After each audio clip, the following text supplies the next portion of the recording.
नमस्कार। कहानी संसार में लीजिए सुनिए। हिंदी के प्रसिद्ध कथाकार और नाटककार जयशंकर प्रसाद द्वारा लिखित कहानी चंदा।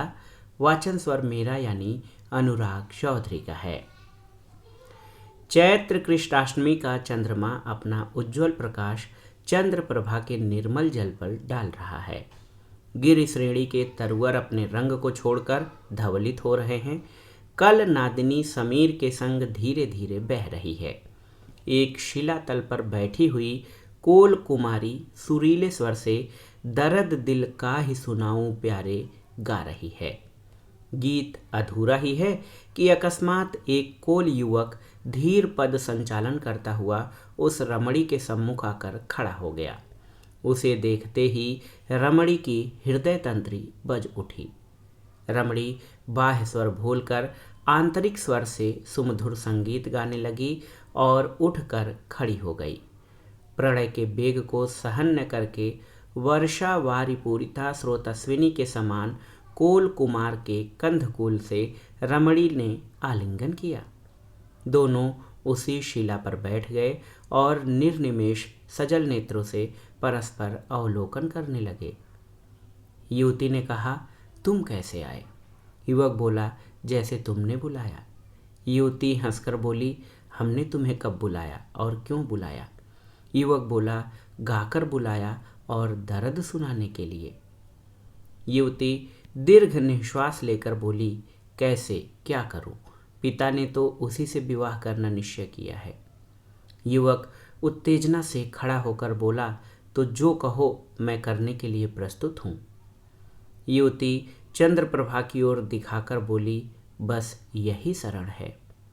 युवक बोला, तो हमारे लिए कौन दूसरा स्थान है? युवती बोली, मैं तो प्रस्तुत हूँ।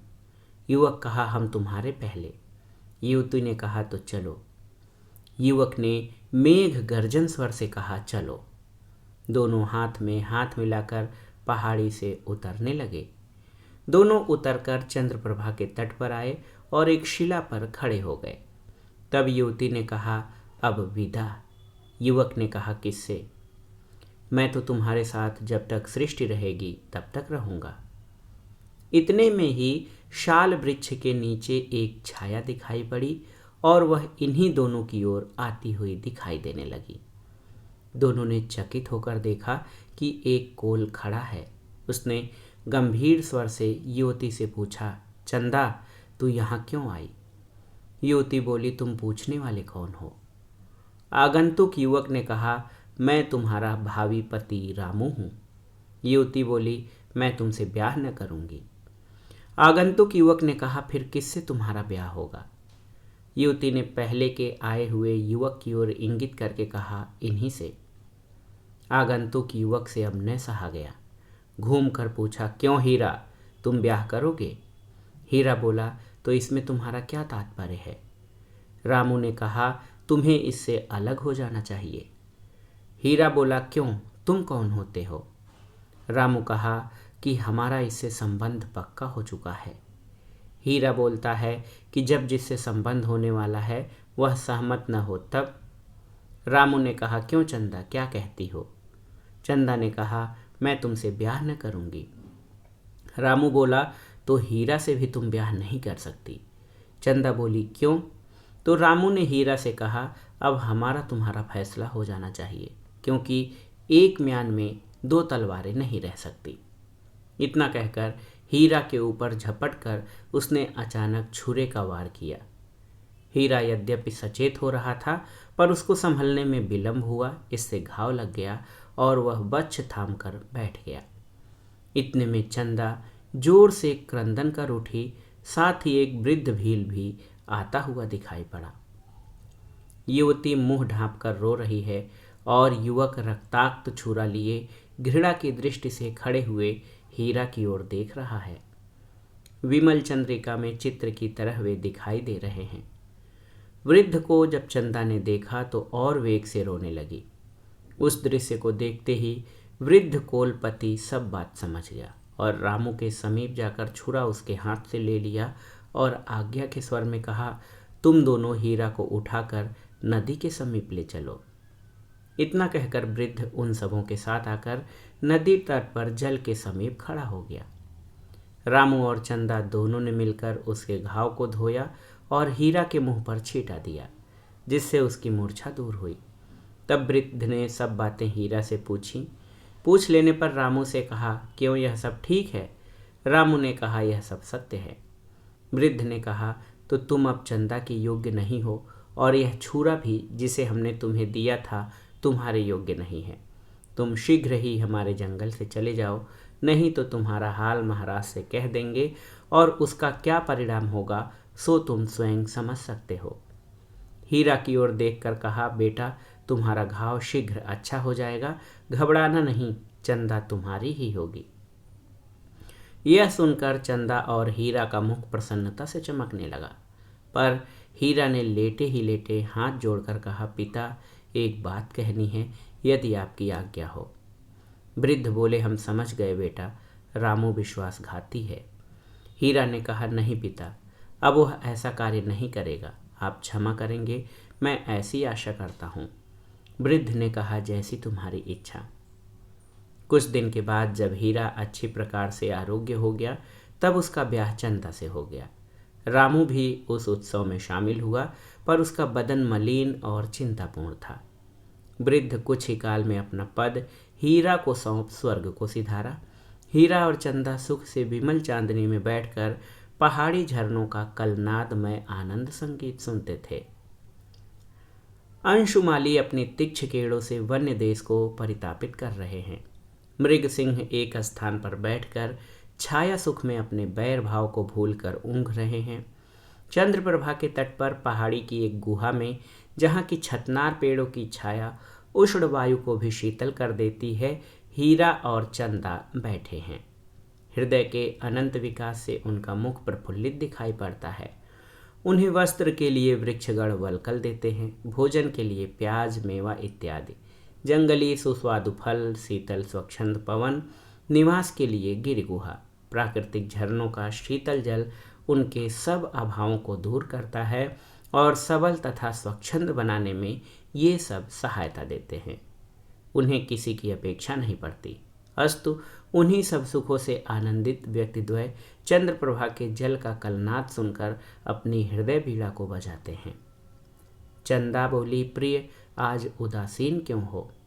हीरा ने कहा, नहीं तो मैं यह सोच रहा हूँ कि इस वन में राजा आने वाले हैं। हम लोग यद्यपि अधीन नहीं हैं, तो भी उन्हें शिकार खिलाया जाता है, और इसमें हम लोगों की कुछ हानि भी नहीं है। उसके प्रतिकार में हम लोगों को कुछ मिलता है, पर आजकल इस वन में जानवर दिखाई नहीं पड़ते। इसलिए सोचता हूँ कि कोई शेर या छोटा चीता भी मिल जाता तो कार्य हो जाता।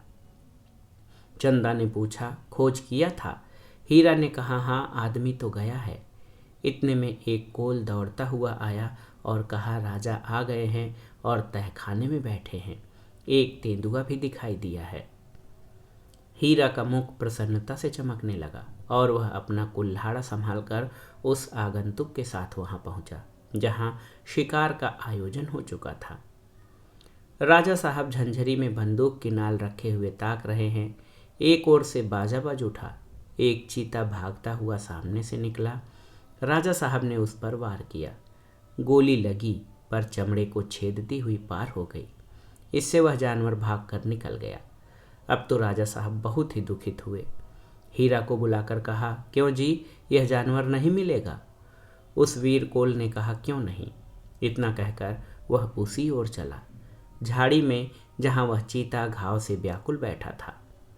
वहां पहुंचकर उसने देखना आरंभ किया। क्रोध से भरा हुआ चीता उस कोल युवक को देखते ही झपटा। युवक असावधानी के कारण वार न कर सका, पर दोनों हाथों से उस भयानक जंतु की गर्दन को पकड़ लिया और उसने भी इसके कंधे पर अपने दोनों पंजों को जमा दिया। दोनों में बल प्रयोग होने लगा। थोड़ी देर में दोनों जमीन पर लेट गए। यह बात राजा साहब को विदित हुई। उन्होंने उसकी मदद के लिए कोलों को जाने की आज्ञा दी। रामू उस अवसर पर था। उसने सबके पहले जाने के लिए पैर बढ़ाया और चला। वहां जब पहुंचा तो दृश्य को देखकर घबरा गया और हीरा से कहा, हाथ ढीला कर, जब यह छोड़ने लगे तब गोली मारूं, नहीं तो संभव है कि तुम्ही को लग जाए। हीरा ने कहा, नहीं, तुम गोली मारो। रामू ने कहा, तुम छोड़ो तो मैं वार करूं। हीरा बोला, नहीं, यह अच्छा नहीं होगा। रामू ने कहा, तुम उसे छोड़ो, मैं अभी मारता हूं। हीरा बोला, नहीं, तुम वार करो। रामू बोला कि वार करने से संभव है कि उछले और तुम्हारे हाथ छूट जाएं तो तुमको यह तोड़ डालेगा। हीरा ने कहा, नहीं, तुम मार लो, मेरा हाथ ढीला हुआ जाता है। रामू बोला, तुम हठ करते हो, मानते नहीं। इतने में हीरा का हाथ कुछ बातचीत करते करते ढीला पड़ा। वह चीता उछलकर हीरा की कमर को पकड़कर तोड़ने लगा।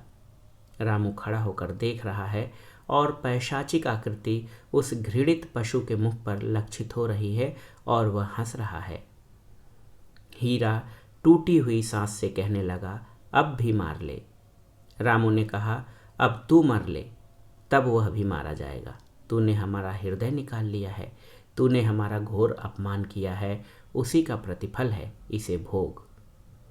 हीरा को चीता खाए डालता है, पर उसने कहा, नीच, तू जानता है कि चंदा अब तेरी होगी? कभी नहीं, तू नीच है, इस चीते से भी भयंकर जानवर है। रामू ने पैशाचिक हंसी हंसकर कहा, चंदा अब तेरी तो नहीं है, अब वह चाहे जिसकी हो। हीरा ने टूटी हुई आवाज़ से कहा, तुझे इस विश्वासघात का फल शीघ्र मिलेगा और चंदा फिर हमसे मिलेगी। चंदा प्यारी च। इतना उसके मुख से निकला ही था कि चीते ने उसका सिर दांतों के तले दाब लिया। रामू देखकर पैशाचिक हंसी हंस रहा था। हीरा के समाप्त हो जाने पर रामू लौट आया और झूठी बातें बनाकर राजा से कहा कि उसको हमारे जाने के पहले ही चीता ने मार दिया। राजा बहुत दुखी हुए और जंगल की सरदारी रामू को मिली। बसंत की राका चारों ओर अनूठा दृश्य दिखा रही है। चंद्रमा न मालूम किस लक्ष्य की ओर दौड़ा चला जा रहा है, कुछ पूछने से भी नहीं बताता। कुटज की कली का परिमल लिए पवन भी न मालूम कहाँ दौड़ रहा है, उसका भी कुछ समझ नहीं पड़ता। उसी तरह चंद्रप्रभा के तीर पर बैठी हुई कोल कुमारी का कोमल कंठ स्वर भी किस धुन में है, नहीं ज्ञात होता। अकस्मात गोली की आवाज़ ने उसे चौंका दिया। गाने के समय जो उसका मुख उद्वेग और करुणा से पूर्ण दिखाई पड़ता था, वह घृणा और क्रोध से रंजित हो गया। वह उठकर पुक्षमर्दिता सिंहनी के समान तनकर खड़ी हो गई और धीरे से कहा, यही समय है। ज्ञात होता है राजा इस समय शिकार खेलने पुनः आ गए हैं।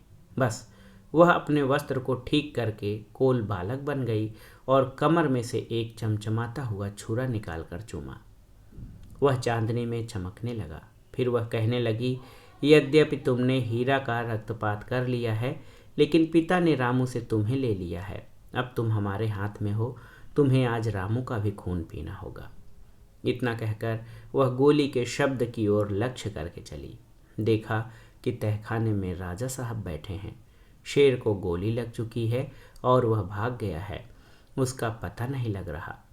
रामू सरदार है, अतएव उसको खोजने के लिए आज्ञा हुई। वह शीघ्र ही सन्नद्ध हुआ। राजा ने कहा, कोई साथी लेते जाओ। पहले तो उसने अस्वीकार किया, पर जब एक कोल युवक स्वयं साथ चलने को तैयार हुआ तो वह नहीं कर सका और सीधे जिधर शेर गया था उसी ओर चला। कोल बालक भी उसके पीछे है। वहाँ घाव से व्याकुल शेर चिघाड़ रहा है। इसने जाते ही ललकारा। उसने तत्काल ही निकल कर वार किया। रामू कम साहसी नहीं था। उसने उसके खुले मुंह में निर्भीक होकर बंदूक की नाल डाल दी, पर उसके जरा सा मुंह घुमा लेने से गोली चमड़ा छेद कर पार निकल गई और शेर ने क्रुद्ध होकर दांत से बंदूक की नाल दबा ली। अब दोनों एक दूसरे को धकेलने लगे, पर कोल बालक चुपचाप खड़ा है। रामू ने कहा, मार, अब देखता क्या है। युवक बोला, तुम इससे बहुत अच्छी तरह लड़ रहे हो। रामू बोला, मारता क्यों नहीं। युवक ने कहा, इसी तरह शायद हीरा से भी लड़ाई हुई थी, क्या तुम नहीं लड़ सकते। रामू बोला, कौन? चंदा, तुम हो? आह, शीघ्र ही मारो, नहीं तो अब यह सबल हो रहा है। चंदा ने कहा, हाँ, लो मैं मारती हूँ। इसी छुरे से हमारे सामने तुमने हीरा को मारा था। यह वही छुरा है, यह तुझे दुख से निश्चय ही छुड़ावेगा। इतना कहकर चंदा ने रामू की बगल में छुरा उतार दिया। वह छटपटाया, इतने में शेर को मौका मिला, वह भी रामू पर टूट पड़ा और उसका इत कर आप भी वहीं गिर पड़ा। चंदा ने अपना छुरा निकाल लिया और उसको चांदनी में रंगा हुआ देखने लगी। फिर खिलखिलाकर हंसी और कहा, दर्द दिल का ही सुनाऊं प्यारे। फिर हंसकर कहा, हीरा तुम देखते होगे, पर अब तो यह छुरा ही दिल की दाह सुनेगा। इतना कहकर अपनी छाती में उसे भोंक लिया और उसी जगह गिर गई और कहने लगी, हीरा हम तुमसे तुमसे मिले ही। चंद्रमा अपने मंद प्रकाश में यह सब देख रहा था। तो ये थी जयशंकर प्रसाद द्वारा लिखित कहानी चंदा। ये कहानी आपको कैसी लगी हमें कमेंट बॉक्स में ज़रूर बताइएगा। कहानी सुनने के लिए धन्यवाद। नमस्कार।